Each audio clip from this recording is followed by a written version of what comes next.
Alors bonjour. Le cours d'aujourd'hui va concerner une partie de l'histologie de l'appareil digestif. Donc, avant de commencer, les objectifs de ce cours, donc qu'on va voir, dans la première partie va concerner le tube digestif. Donc, on va définir les constitutions de la muqueuse buccale, reconnaître les papilles de la langue, les différents types de papilles de la langue, décrire les tuniques de parois de tube digestif. Donc, on va voir la structure générale du tube digestif. Donc, et après, on va distinguer la particularité de chaque segment du tube digestif, allant de l'œsophage jusqu'à le rectum et le canal anal. Donc, on va voir le parenchyme salivaire, comment différencier entre parenchyme salivaire séreux et muqueux, définir l'architecture dans la deuxième partie, les glandes annexes du tube digestif, le foie et le pancréas exocrine. Donc, comme généralité, donc, le rôle sur le plan de vue fonctionnel, le rôle de l'appareil digestif, donc il faut dans le rôle principal, donc c'est réduction des aliments en molécules très simples qui pourront être absorbées à la suite au niveau de l'intestin grêle. Bien sûr, après, il y aura le transport et l'évacuation des déchets de la digestion, donc sur le plan fonctionnel. Sur le plan histologique, on distingue trois grandes parties de tube digestif, de l'appareil digestif. On a la cavité buccale qui renferme la langue, les dents, les organes de goût et les glandes salivaires. Et bien sûr, le tube digestif qui renferme une série de cavités et d'organes creux. Ça commence par l'œsophage, puis l'estomac, l'intestin grêle, le côlon et le rectum. Et bien sûr, les glandes annexes au tube digestif qui participent aussi à un métabolisme au niveau du digestif, comme principalement le pancréas et le foie et les glandes salivaires. Donc, on va voir d'abord la cavité buccale comme premier chapitre, suivi de tubes digestifs qui renferment, on a dit, l'œsophage, l'estomac et l'intestin grêle et le grand intestin, et les glandes annexes, deux grands chapitres, le foie, le pancréas et les glandes salivaires. On va commencer par la cavité buccale. Donc, la cavité buccale, bien sûr, ça va concerner la langue, les dents et les muqueuses gingivales et tout ça. Donc, ils sont entièrement recouverts d'une muqueuse. On trouvera des glandes salivaires accessoires partout. Et le rôle, bien sûr, dans l'alimentation et la phonation. Donc, sur cette coupe histologique au niveau de la lèvre, ici, c'est la face cutanée de la lèvre. Ici, c'est le bord libre. C'est le bord rouge, ici c'est le bord libre, et la face interne ou le côté interne qui est en regard des dents ou de la cavité buccale à l'intérieur. Donc, on aura du côté externe, on aura un revêtement comme au niveau de la peau. Donc, c'est un épithélium pavimenteux stratifié qui est kératinisé, et on aura un bord libre qui est très fragile, qui est le bord libre rouge de la langue, et puis le côté interne qui est bordé par un épithélium qui est pavimenteux, stratifié, non kératinisé. On voit ici les glandes salivaires qui sont éparpillées dans la muqueuse et la semi-muqueuse au niveau de la lèvre de côté interne. On trouvera des faisceaux musculaires à ce niveau-là, des faisceaux musculaires striés. Et de côté cutané, on trouvera les follicules pileux et les glandes sébacées et les glandes pseudorépares. Donc, on vient de voir que l'épithélium, donc lorsqu'on parle de muqueuse, ça veut dire la muqueuse égale quoi? Égale un épithélium plus chorion, ou tissu conjonctif. L'épithélium, il est de la face interne de la joue comme au niveau de la lèvre, côté interne et au niveau des gencives. C'est un épithélium pavimenteux stratifié non kératinisé. Donc le chorion, ça veut dire chaque épithélium, il est accompagné d'un tissu conjonctif sous-jacent. Donc le chorion, c'est un tissu conjonctif qui est très lâche, qui est richement vascularisé. Donc, il forme bien sûr au niveau des... C'est pas une membrane basale de l'épithélium qui est rectiligne, mais il décrit des papilles qui permettent un attachement très solide de l'épithélium au tissu conjonctif sous-jacent.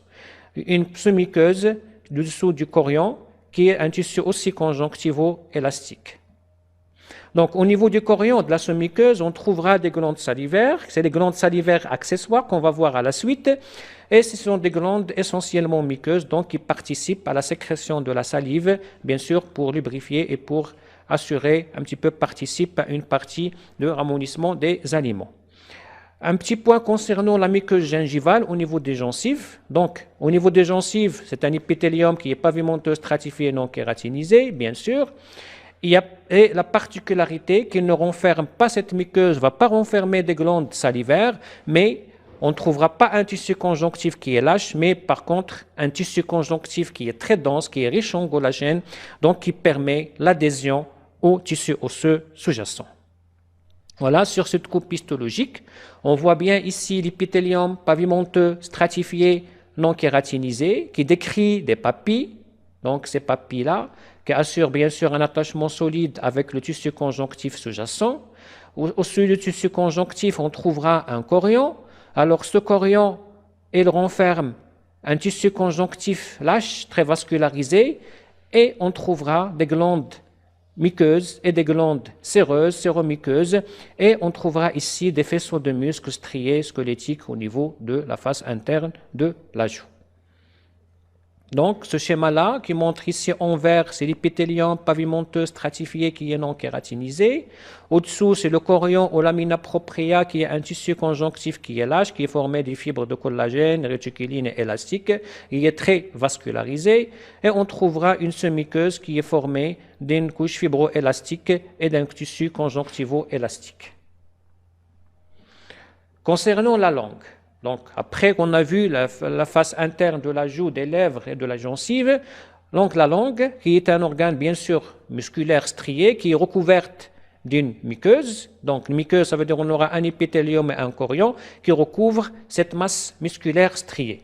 Comme vous le connaissez, la langue, il y a une face qui est supérieure, qui est une face qui est rugueuse un petit peu, donc par la présence de papilles, et une face qui est inférieure, qui est très lisse, donc qui est faite d'un épithélium qui est pavimenteux, stratifié, non kératinisé. Donc la partie supérieure n'est pas lisse, donc grâce à la présence des papilles qu'on va voir à la suite. On divise la langue en deux parties, les deux tiers antérieurs et le tiers postérieur. C'est de cette région postérieure avec l'antérieur, ils sont le V lingual qui permet de séparer cette partie antérieure de partie postérieure. Voilà, ici on voit la langue, ici c'est la partie antérieure de la langue ou la région antérieure, ici c'est le V lingual à ce niveau-là, donc en avant de V lingual c'est l'antérieur, en arrière c'est le postérieur, c'est les amygdales linguales à ce niveau-là, au côté postérieur. Mais ce qui nous intéresse plus c'est le côté antérieur. On trouvera plusieurs types de papilles, on aura les papilles filiformes qu'on va voir, donc en filet, les papilles fingiformes, ongiformes, et les papilles caliciformes. Donc, trois types de papilles au niveau de la langue. On a les papilles filiformes, on va voir les images, après on revient. Donc ici, c'est les papilles filiformes, en filet, dont l'axe conjonctif, c'est un axe qui est unique à ce niveau-là. Et la particularité de ces papilles filiformes, ils ont un épithélium pavimenteux, stratifié, qui est kératinisé. Donc, elles sont les plus nombreuses, les papilles filiformes au niveau de la langue, donc ils ont un épithélium pavimenteux stratifié qui est kératinisé. Donc cette kératinisation, bien sûr, lorsqu'on mange, il y a des aliments qui sont solides, qui sont chauds, qui sont agressifs, un petit peu tranchants, donc ça permet une protection de la langue, une protection de type, bien sûr, mécanique. Après les papilles filiformes, qui ont un axe conjonctif avec un épithélium malpigien kératinisé, on trouvera les papilles fongiformes.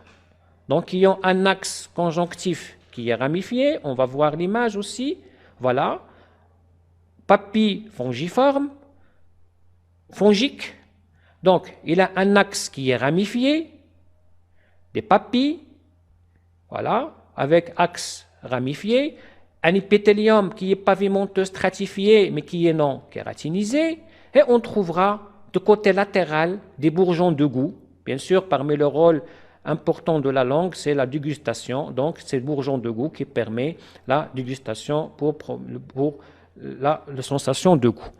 Au-dessus, on trouvera bien sûr, au-dessus de l'épithélium, un tissu conjonctif, on trouvera aussi des glandes salivaires accessoires et le muscle strié de la langue.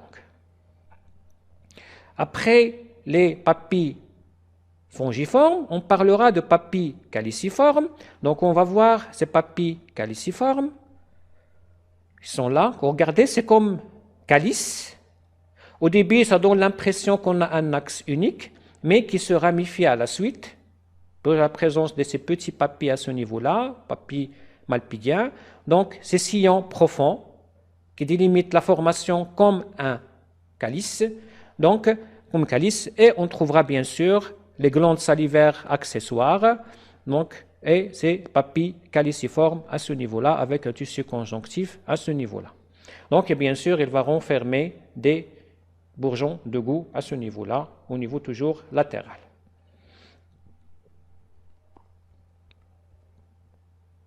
Voilà. Ce qui est ponctué ici en rouge, c'est le fongiforme. Ici, c'est les filiformes. Et ici, c'est les caliciformes. Bien sûr, les fongiformes, ils sont plus importants au niveau de la pointe de la langue. Ça permet bien sûr la perception du goût. Au niveau, lorsqu'on veut goûter quelque chose, bien sûr, on utilise la langue, de la pointe de la langue pour goûter. La même chose ici, le V lingual à ce niveau-là, le côté antérieur, côté postérieur. Si c'est les papilles caliciformes, on trouvera les papilles filiformes avec les papilles fongiformes. Voilà, à faible grossissement de la langue, toujours on trouvera ces papilles. La plus importante, ce sont des papilles filiformes.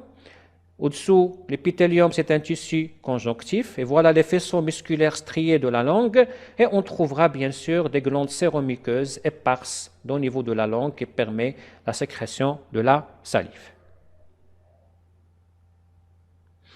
Après, toujours au niveau de la cavité buccale, on parlera des glandes salivaires. Donc, comme on a vu l'année dernière, les glandes salivaires, ce sont des glandes exocrines. Ça veut dire leur produit, il va être élaboré vers l'extérieur. Donc, tous les produits de les glandes salivaires vers la cavité buccale, et comme on sait, la cavité buccale, elle est en communication avec l'extérieur. On distinguera des glandes salivaires principales, ça veut dire c'est des véritables organes encapsulés avec organisation lobulaire. Donc, les glandes principales, c'est la parotide, la sous-maxillaire et la sublinguale. Et on trouvera des glandes éparses, disséminées dans le chorion ou de la muqueuse de la langue, au niveau de la face interne de la joue, au niveau de la palais, au niveau de lèvres, tout ça, on trouvera des glandes éparses séromuqueuses, qu'on parle des glandes salivaires qui sont accessoires. Principales, c'est des véritables organes encapsulés et tout ça. Et les accessoires, ce sont des glandes qui sont disséminées dans les muqueuses et la sous-muqueuse de la cavité buccale. Donc, lorsqu'on dit une glande exocrine, ça veut dire qu'on aura des unités qui sécrètent et une unité qui excrète. Comme ce qu'on a vu l'année dernière, on classe les glandes exocrines selon la nature du produit sécrété. Est-ce que c'est séreux, est-ce que c'est muqueux, d'accord? D'abord, est-ce qu'il y a un canal excréteur ou pas? Si on a un canal excréteur, est-ce que c'est simple ou ramifié? Et bien sûr, et la nature, bien sûr, qui détermine, et le mode de sécrétion qui peut être, bien sûr, mérocrine, holocrine ou apocrine. Donc, on distinguera les acinies qui sont séreux, qu'on a vu l'année dernière. Séreux, ça veut dire les noyaux, cellules sont un petit peu prismatiques ou cylindriques. Le noyau, il est bien visible, il est rond, il est un petit peu dans le tiers basal, mais il est rond, bien visible. Et ce qui est important, c'est ces grains de sécrétion qui sont très foncés, avec une lumière qui est un petit peu virtuelle. Et on trouvera cette cellule myo-épithéliale qui entoure les cellules épithéliales des acinies et qui assure bien sûr la contraction pour libérer le produit vers la lumière ici et qui vont rejoindre le système excréteur. Et bien sûr, tout ce qui est épithélial, on trouvera un épithélium, une membrane basale et au-dessous, on trouvera ici un tissu conjonctif ordinaire. Les acinies muqueux, donc une forme un petit peu plus grande pyramidale. Regardez les noyaux, ils sont refoulés, ils sont aplatis, ils sont refoulés vers le côté basal et une lumière qui est bien visible. Donc, et toujours on trouvera ces cellules myo-épithéliales qui assurent la contraction et on trouvera ici bien sûr la membrane basale et qui au-dessous on trouvera le tissu conjonctif. On peut trouver aussi des acinies qui sont mixtes, ça veut dire qu'ils sécrètent aussi séreux et muqueux, donc on trouvera des acinies muqueux avec des croissants séreux et c'est la même organisation, donc des cellules myo-épithéliales avec une lame basale. Donc voilà une organisation de ce qui est excréteur. Donc on aura d'abord une capsule pour les organes.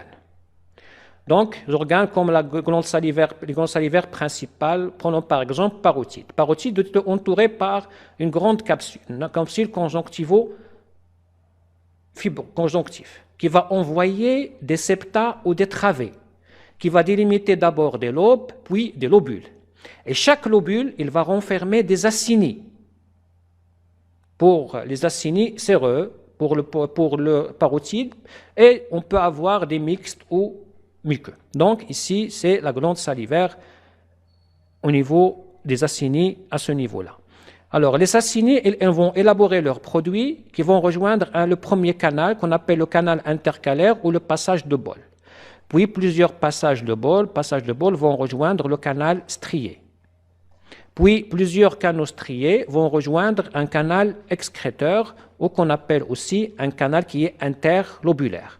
Puis vont rejoindre des canaux interlobulaires, vont rejoindre le canal principal ou le canal collecteur. Voilà, sur cette coupe histologique, vous regardez l'organisation comme en grappe de raisin, c'est que chaque raisin, il renferme des acinis. Par exemple, ici, c'est séreux, acinus, c'est séreux. Donc, on voit bien le noyau bien visible avec les grains de sécrétion. Et on trouvera en bleu ici des cellules myo-épithéliales. Et cette liserée rouge, c'est la lame basale. Au sein, bien sûr, le tissu conjonctif qui soutient ces structures-là. Bien sûr, après le canal intercalaire qui est le passage du bol, tous va rejoindre le canal strié. Donc, c'est strié parce qu'on trouvera une striation qui est de côté basal, qui fait un petit peu la particularité des glandes salivaires par ces striations basales. Et c'est un épithélium qui est un petit peu cylindrique, simple. Puis, les canaux interlobulaires ou les canaux excréteurs, regardez, c'est un canal qui est bistratifié, cubique bistratifié, puis qui vont rejoindre le canal principal ou le canal collecteur. Voilà cette coupe histologique transversale des différents types de canaux. Ici, c'est le passage de bol, un épithélium qui est cubique simple, puis ici un épithélium de canal strié, donc les striations dues à la présence des striations basales, c'est un petit peu cylindrique, simple par l'invagination de la membrane cytoplasmique basale et la présence de ces mitochondries, l'abondance de ces mitochondries au niveau de ce canaux excréteur ou le canal strié de Fulger. Donc, parotide, on va voir des images. Donc, c'est une glande séreuse pure. Sous-maxillaire, elle est mixte, mais elle est à prédominance séreuse. Et sublinguale, elle est mixte, mais à prédominance muqueuse. Et pour tout ce qui est accessoire, on trouvera les différents types muqueuses, séreuses et mixtes. Par exemple, cette image-là, on trouvera ici, c'est la parotide. Donc, ce sont des acinis qui sont exclusivement séreux. Donc, c'est des acinis séreux. On trouvera ici un petit canal intralobulaire, donc c'est un canal qui regroupe les différents acinis, donc, et l'organisation acinaire avec des grains de sécrétion qui sont bien visibles. Par contre, ici, on voit bien que c'est très pâle, c'est muqueux, donc les noyaux, ils sont tous refoulés vers le côté basal. Donc ici, on peut délimiter un lobule à ce niveau-là, un autre lobule à ce niveau-là. Ça, c'est les tissus conjonctifs qui provient de la capsule, et les canaux ici, on trouvera des canaux à l'intérieur de l'obule, des canaux interlobulaires, puis un canal collecteur qui va regrouper les différents canaux. Ici, c'est une mixte, regardez, c'est des séromuqueuses, mais regardez, il y a une prédominance de tout ce qui est muqueux, voilà, mais on aura des croissants séreux, de temps en temps on trouvera des croissants séreux, donc c'est une prédominance muqueuse. Donc, après la cavité buccale, les glandes salivaires, maintenant on va parler du tube digestif, ça veut dire de l'œsophage jusqu'à l'estomac. Donc, le tube digestif, comme structure générale du tube digestif, ça veut dire c'est la charpente qu'on va prendre comme référence et on aura des changements selon la particularité de chaque segment. Donc, la charpente, c'est quoi? La structure générale, c'est quoi? On aura 5 couches. Une muqueuse qui regroupe l'épithélium et le chorion, une musculaire muqueuse, une semi-muqueuse et une musculeuse qui est généralement formée de deux couches, une circulaire interne et une longitudinale externe, et adventice ou séreuse, ça dépend à quel niveau. On va voir après la différence entre adventice et séreuse. Donc ici, sur une coupe histologique d'un segment de tube digestif, ici, la lumière de tube, de segment ou de cavité de tube, ça peut être l'œsophage, l'estomac ou le tube intestin grêle et tout ça. Donc on trouvera ici, donc c'est la muqueuse, c'est l'épithélium avec le chorion, la musculaire muqueuse, la sous-muqueuse et la musculeuse qui est formée de deux couches, circulaire interne et longitudinale externe, et la couche la plus externe, on aura soit adventice, soit une séreuse. Bien sûr, ce tube digestif, il a besoin d'une innervation, qui est une innervation péristaltique intrinsèque, donc on trouvera des plexus qui assurent cette innervation. Entre les deux couches de la musculeuse, c'est le plexus d'Auerbach à ce niveau-là. Au niveau de la semi-muqueuse, c'est le plexus de Messner. Donc, ça, c'est, qu'on peut dire, c'est la structure générale du tube digestif. Et bien sûr, selon qui va être subi plus de modifications, généralement, c'est la muqueuse qui va subir plus de modifications pour qui donne la spécificité de chaque segment du tube digestif. Mais la charpente, c'est la structure générale, donc 5 couches ou 5 tuniques, donc la muqueuse, la musculaire muqueuse, la semi-muqueuse, la musculeuse et la séreuse. Donc c'est la même chose ici. Donc ici, là, c'est la muqueuse, l'épithélium avec le chorion, la musculaire muqueuse, la semi-muqueuse, la musculeuse avec ses deux couches. Ici, c'est le plexus, ici, plexus de Messner, ici, le plexus d'Auerbach, et la séreuse ou l'adventice à ce niveau-là.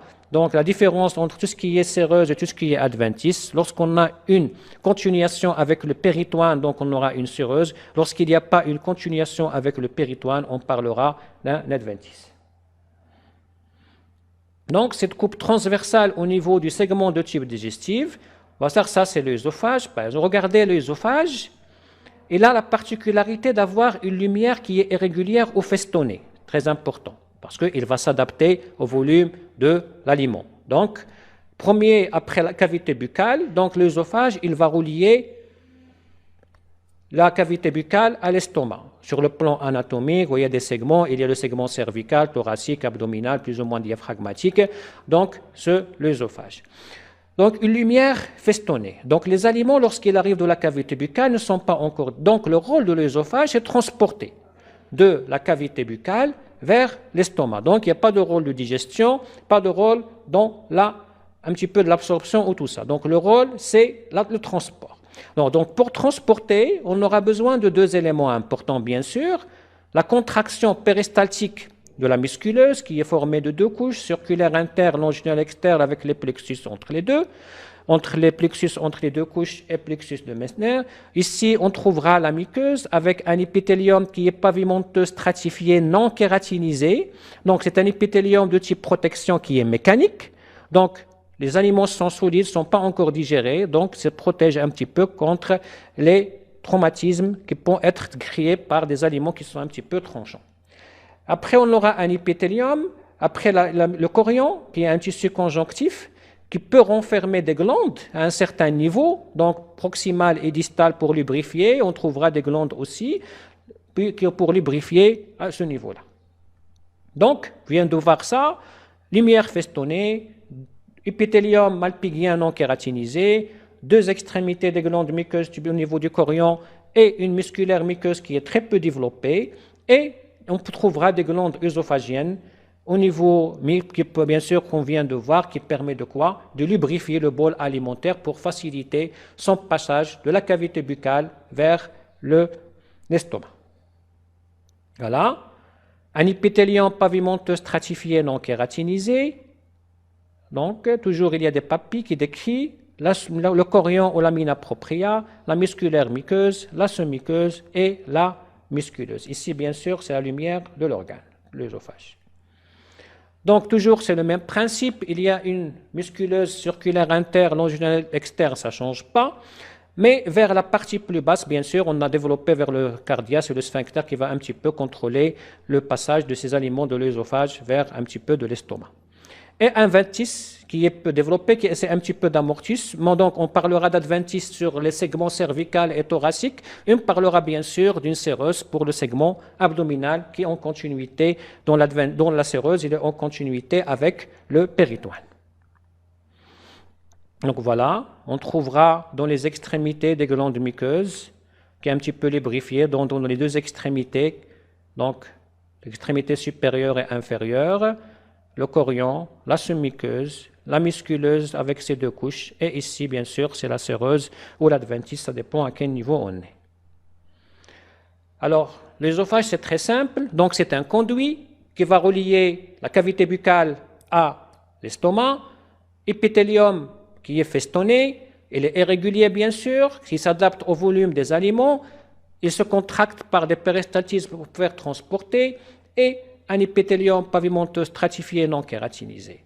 Donc, après l'estomac, après l'œsophage, on aura l'estomac. Donc, l'estomac, sur le plan anatomique, comme vous connaissez, on le divise en trois parties, cardia, corps et pylore. Donc, sur l'histologie, on va simplifier les choses. On va parler de fundus ou anthropylore. Donc, on va voir qu'est-ce qui va différencier entre tout ce qui est fundique et tout ce qui est anthropylorique. Donc, la muqueuse fundique, voilà, on voit comme il y a des plis circulaires, ici cardia avec le sphincter qui va s'épaissir dans un petit peu de l'œsophage en bas, et on trouvera l'anthropylore ici, et ici le pylore, le sphincter pylorique qui va contrôler bien sûr le passage de l'anthropylore vers le duodénum. Ici c'est la grande courbure, ici c'est la petite courbure, ça la zone de transition entre le fundus et l'anthropylore. Voilà, ici c'est la jonction œsogastrique, on passe d'un épithélium qui est pavimenteux, stratifié, non kératinisé, à un épithélium, c'est une jonction qui est abrupte. Donc, il n'y a pas. Donc, Malpighian devient cylindrique simple, qui est mycosécrétant, qui va décrire des cryptes. Donc, c'est une cellule à pôle muqueux fermé, il élabore de mucus. On va voir quel est le rôle de ce mucus, de ces cellules à mucus, c'est très important. Qui des cryptes qui vont s'invaginer. Donc les cryptes au niveau fundique, au niveau, ils sont courtes à ce niveau-là. Donc, parois, il y a des oscillations au niveau des aires qu'on appelle les aires gastriques. Les cryptes, ils sont bordés par un épithélium cylindrique simple ou prismatique avec des cellules, qu'on parle de cellules muqueuses à pôle muqueux qui est fermé, qui renferme des grains de zymogènes. Donc on va voir à quoi servent ces cellules à mucus à pôle muqueux fermé. La même chose, la paroi gastrique, système d'innervation, plexus de Messner dans la semi-muqueuse, plexus d'Auerbach entre les couches de la musculeuse. Mais la particularité de la paroi de l'estomac, bien sûr l'estomac c'est la digestion, donc on aura besoin de péristaltisme qui est plus important. Donc ce péristaltisme il est assuré bien sûr par la musculeuse. À ce niveau-là, il n'y a pas deux couches au niveau de la musculeuse, il y a trois couches. Il y a une circulaire moyen, oblique interne et longitudinal externe. Donc ça c'est la particularité de l'estomac. Plus l'épithélium, il y a des cryptes qui vont se continuer avec des invaginations pour former des glandes, voilà. Et on aura la musculaire muqueuse qui est un petit peu développée à ce niveau-là, qui envoie un petit peu des prélèvements de muscles mineurs vers le chorion. Et on trouvera la semi-muqueuse qui est un tissu conjonctif qui est lâche, musculeuse avec ses trois couches. Et ici, on parlera d'une séreuse parce qu'il y a en continuité avec. Lorsqu'on a une continuité avec péritoine, c'est une séreuse. Il n'y a pas de continuité, c'est un adventice. Alors, l'estomac fundique, on dit qu'il y a des cryptes. Donc, les cryptes, c'est quoi? Ce sont des invaginations de l'épithélium dans le chorion. Et ces cryptes, regardez, elles sont courtes et peu profondes. Et ils vont se continuer par des glandes qui sont tubuleuses, droites, regardez, tubuleuses droites. Donc tout ça, c'est la muqueuse, la hauteur. Donc tubuleuse droite, qui va renfermer essentiellement les cellules à mucus.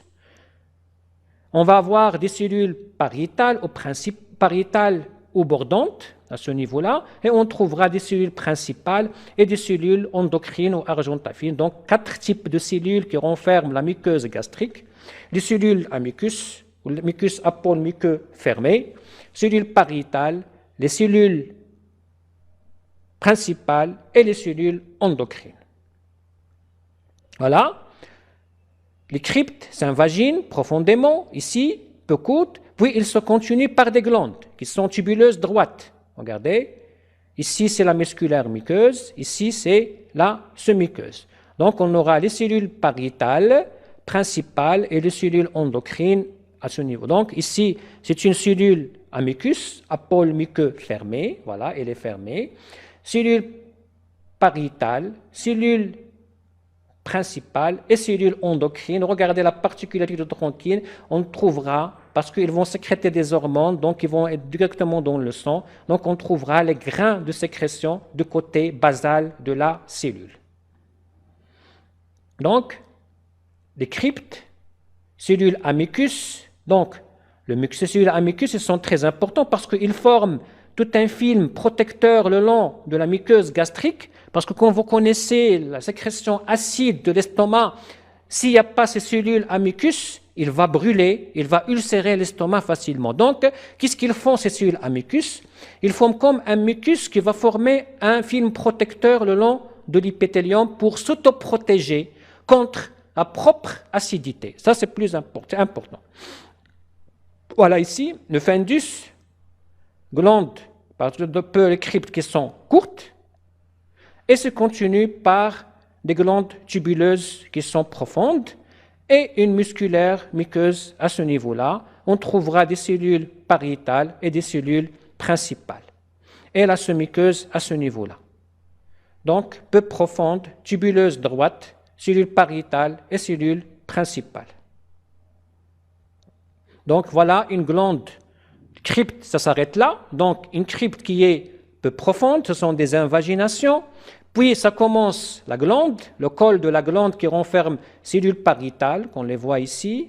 Cellules aussi à mucus, maintenant qui sont au niveau du collet de la glande. Donc, ce sont les mêmes cellules de mucus.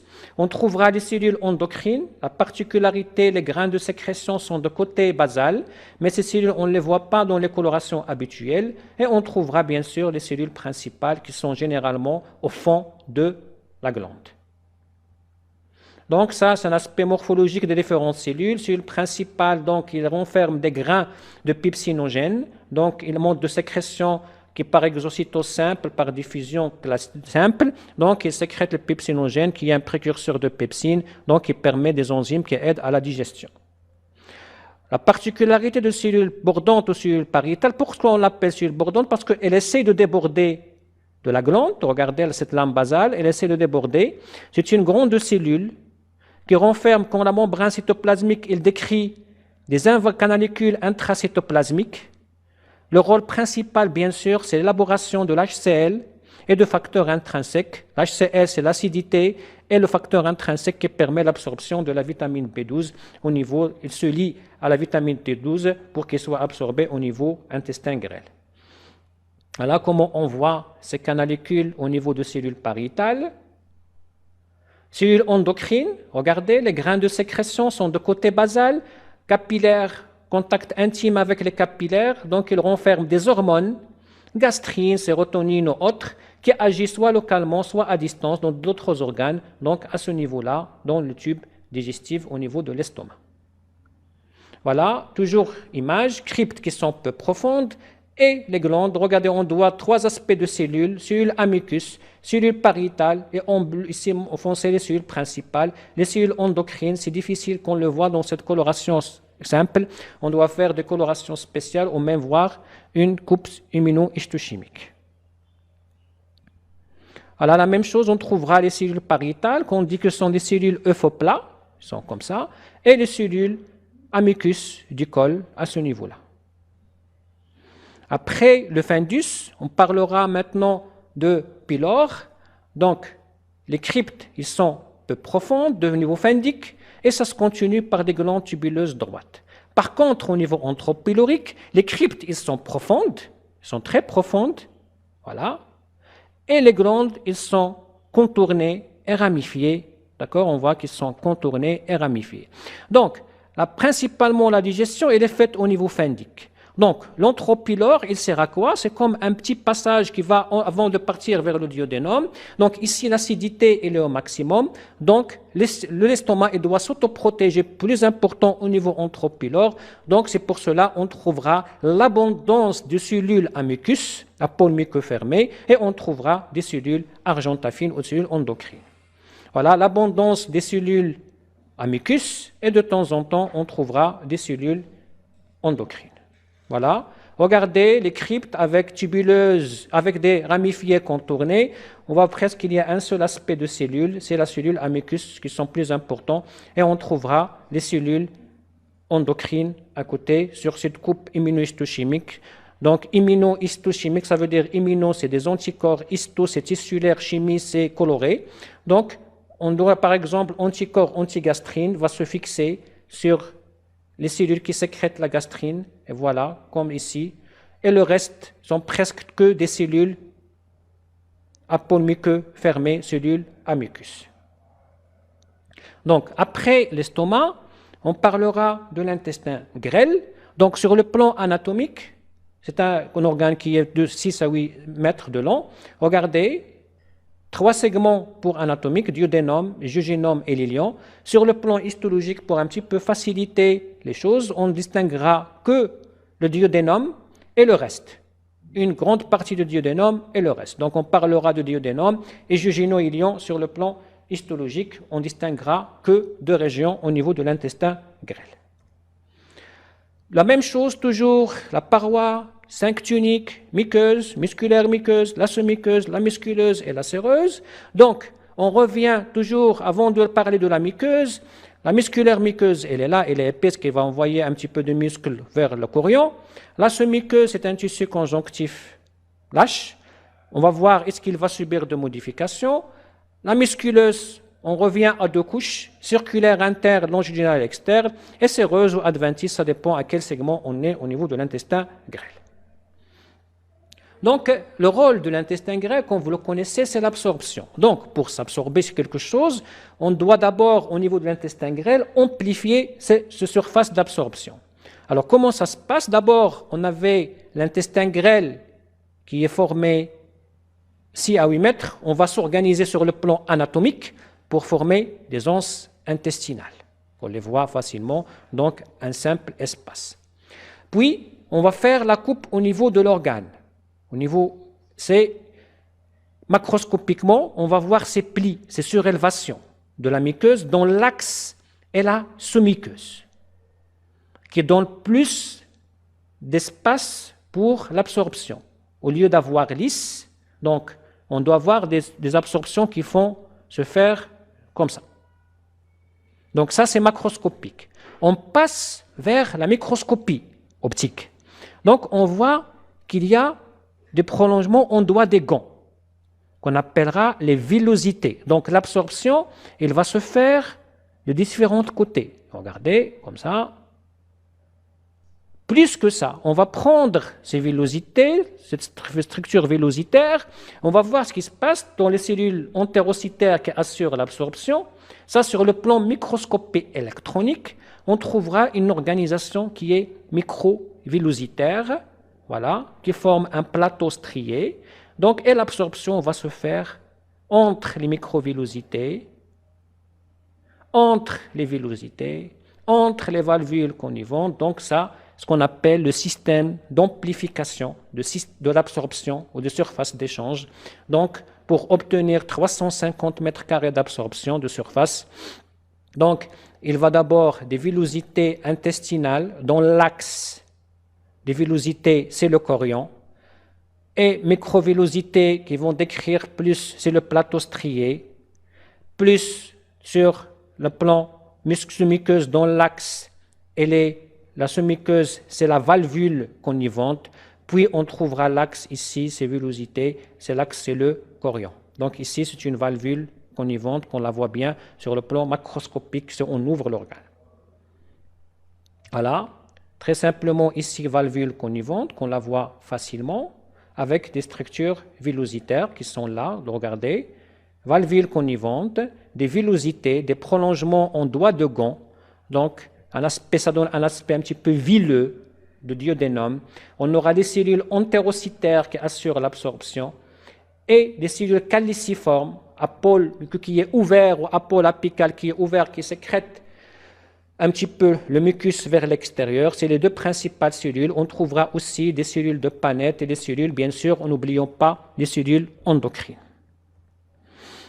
Voilà, villosité, en doigt de gant, l'axe de villosité, c'est le chorion. Puis, il y a des invaginations pour former des glandes, qu'on appellera les glandes de Lübberkühn, qui sont dans le chorion. Donc, la musculaire muqueuse qui va envoyer des travées musculaires sur le muscle de Bruch pour maintenir cette villosité. La sous-muqueuse, la musculeuse avec ses deux couches, et le plexus de Messner et le plexus d'Auerbach, et la séreuse qui est formée, bien sûr, ici, soit séreuse, soit adventice, si on a une continuité avec le péritoine. Donc, l'épithélium, il est prismatique simple, il est formé essentiellement de cellules entérocytaires qui sont une différenciation apicale à plateau strié, si on voit en microscopie électronique, ce sont des microvillosités, et des cellules caliciformes qui élaborent le mucus pour lubrifier le passage, pour faciliter le passage. Ce sont les deux principales cellules. On trouvera des cellules endocrines toujours et des cellules M présentatrices d'antigènes. Voilà. Cellules endocrines, toujours les grains de sécrétion de côté basal. Épithélium cylindrique simple, avec plateau strié à ce niveau-là, c'est les cellules entérocytaires.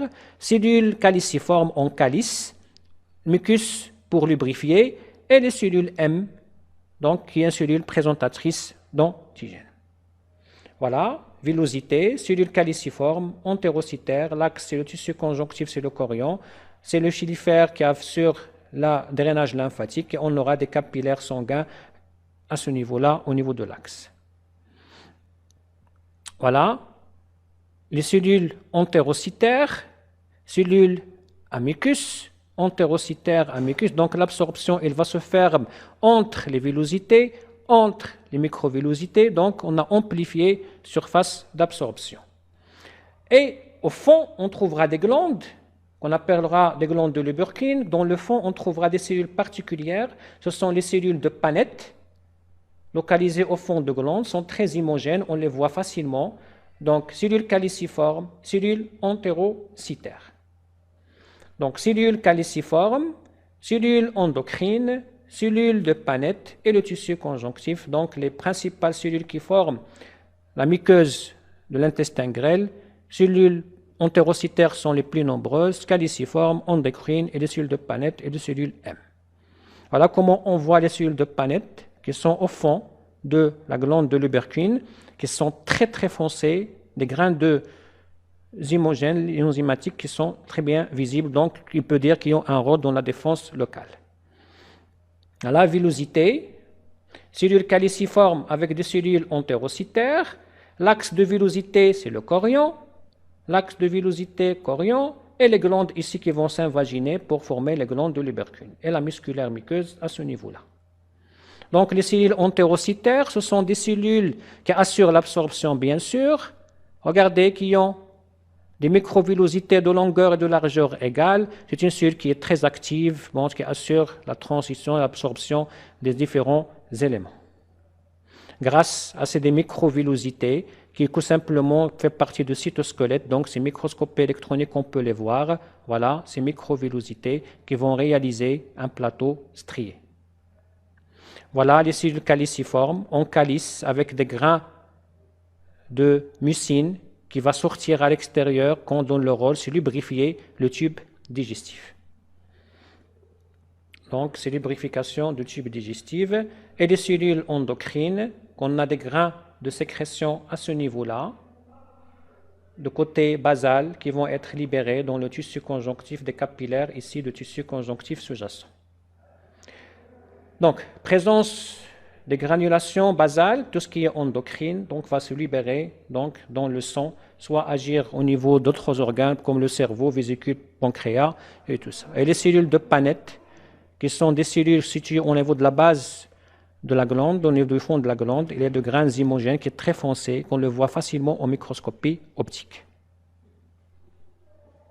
La musculaire muqueuse, à ce niveau, il est très bien développé parce qu'il va envoyer quand même des fibres pour maintenir l'axe de villosité, et on trouvera des follicules lymphoïdes de temps en temps qui vont se regrouper pour former des plaques, surtout au niveau de l'élion jejunum, puisqu'on s'approche du côlon, on s'approche d'une microbiose intestinale très importante. Alors ici, on trouvera la différence, qu'est-ce qui se pose entre tous, pourquoi on a fait cette différenciation entre duodénum et jejunum-iléon. C'est très simple. Donc, le duodénum, c'est le premier contact avec les aliments qui sont acides. Donc, quel est le problème ici? Si on laisse ces aliments acides, ils vont ulcérer la muqueuse duodénale. Donc, on a des glandes au niveau de la sous-muqueuse, des glandes exocrines, tubuleuses, ramifiées, contournées, qui élaborent un produit alcalin, juste au début, pour neutraliser le chyme gastrique, pour devenir un pH neutre, pour qu'il soit absorbé au niveau de l'intestin grêle. C'est pour cela on voit ces glandes de Brunner au niveau de la sous-muqueuse duodénale et pas au niveau jejunum-iléon. Et une musculaire muqueuse qui est bien développée, la musculeuse avec ses deux couches, et adventice, qu'on peut, au niveau, comme vous connaissez, une partie du duodénum n'est pas péritonialisée, donc on parlera d'adventice, et le reste, on parlera d'une séreuse. On trouvera des follicules lymphoïdes plus importants au niveau jejunum-iléon qu'au niveau duodénal. Donc, les glandes de Brunner à ce niveau-là, qui vont élaborer leurs produits dans la lumière, et on parle ici de la sécrétion pour neutraliser. Donc, au niveau duodénum, on ne trouvera pas de valvules connivantes. Par contre, au niveau jejunum-iléon, on parlera de valvules connivantes. Ici, il y a des petites surélévations, mais pas l'équivalent d'une vraie valvule connivante. La sous-muqueuse, c'est un tissu conjonctif. Donc, la particularité au niveau duodénal, c'est la présence de ces glandes qu'on vient de voir de Brunner, qui sont des glandes exocrines, tubuleuses et ramifiées, qui servent à neutraliser le chyme gastrique, et la musculeuse qui est formée de deux couches, circulaire interne et longitudinale externe, et une séreuse ou adventice, ça dépend à quel niveau on est au niveau de l'intestin grêle. Donc, ici, des images de balayage au microscope électronique, on voit bien ces villosités intestinale, la musculeuse à ce niveau. Donc l'axe de villosité, c'est le chorion. Donc ce aspect villeux, regardez, l'absorption va se faire tout le long de cet espace-là et à ce niveau-là. Voilà, on voit ici le fond, les cellules de Paneth au fond. On vient facilement, les cellules caliciformes et les cellules entérocytaires. Ici, c'est le chorion. Voilà la jonction entre l'estomac et le duodénum. Donc, la particularité, c'est ce sphincter-là, mais le début, on trouvera ces glandes de Brunner pour assurer la neutralisation du chyme gastrique qui vient très acide du côté pylorique.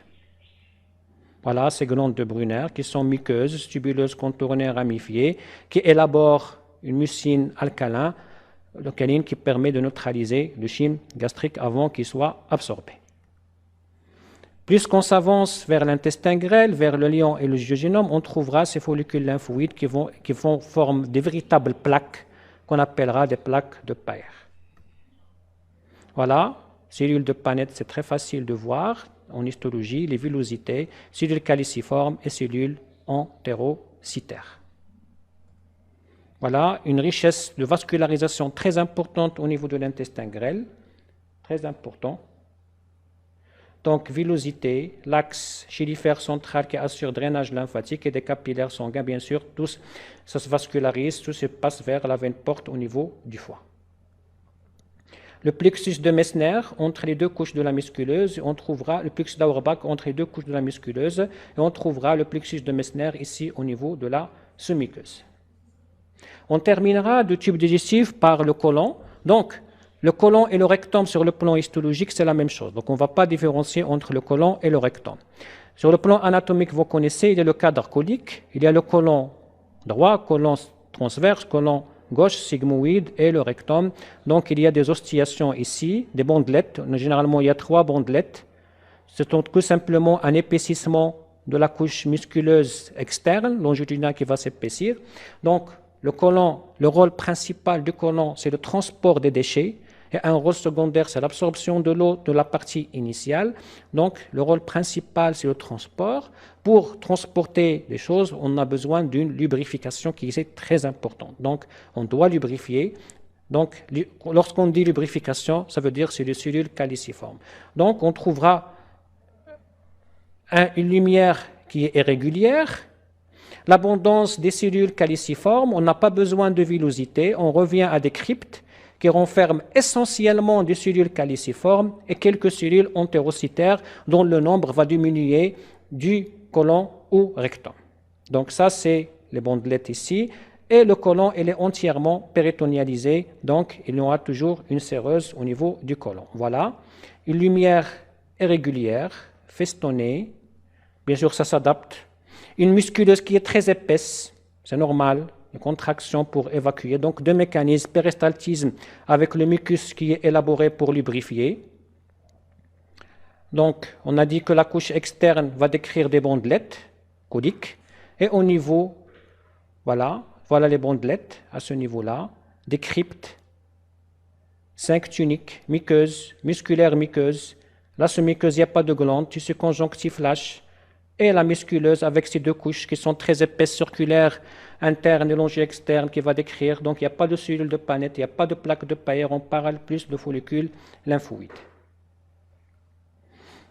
Donc, la même chose, un épithélium cylindrique simple avec des cryptes. Voilà, on va le voir sur le plan histologique, voilà. C'est des cryptes qui s'invaginent. Vous voyez l'abondance des cellules caliciformes et quelques cellules entérocytaires. Donc, ils vont élaborer plus de mucus pour faciliter le passage de déchets vers le rectum et vers le canal anal. Voilà, on trouvera ici l'abondance, tout ça c'est des cellules caliciformes, c'est les glandes de l'ubercune qui vont s'invaginer pour former ces glandes qui sont riches en cellules à mucus, à pôle muqueux ouvert, donc les cellules caliciformes. Donc, le rectum, la même chose que le côlon, il n'y a pas de différence. Donc, c'est des glandes de l'ubercune, épithélium cylindrique simple avec la richesse de cellules caliciformes. Donc, entre le rectum et le canal anal, on s'approche de l'extérieur. Donc, un épithélium cylindrique simple caliciforme, cellules caliciformes, il devient bien sûr malpigien, non kératinisé, de type protection, et c'est une protection qui est mécanique. Un petit mot concernant l'appendice qui fait partie du côlon. Donc, c'est une structure tubulaire borgne, riche en follicules lymphoïdes, pas de fonction digestive ou d'absorption, donc il est là. Donc, bien sûr, l'appendice peut s'inflammer pour donner une inflammation qui est l'appendicite, qui est plus chez le sujet jeune. Donc, on voit ici la différence entre appendice et un sujet jeune par rapport à un appendice chez un sujet âgé. Il y a une richesse des follicules lymphoïdes chez le jeune par rapport à l'adulte, qu'il y a faible follicules lymphoïdes qui restent au niveau de la sujet âgé. Je vous remercie.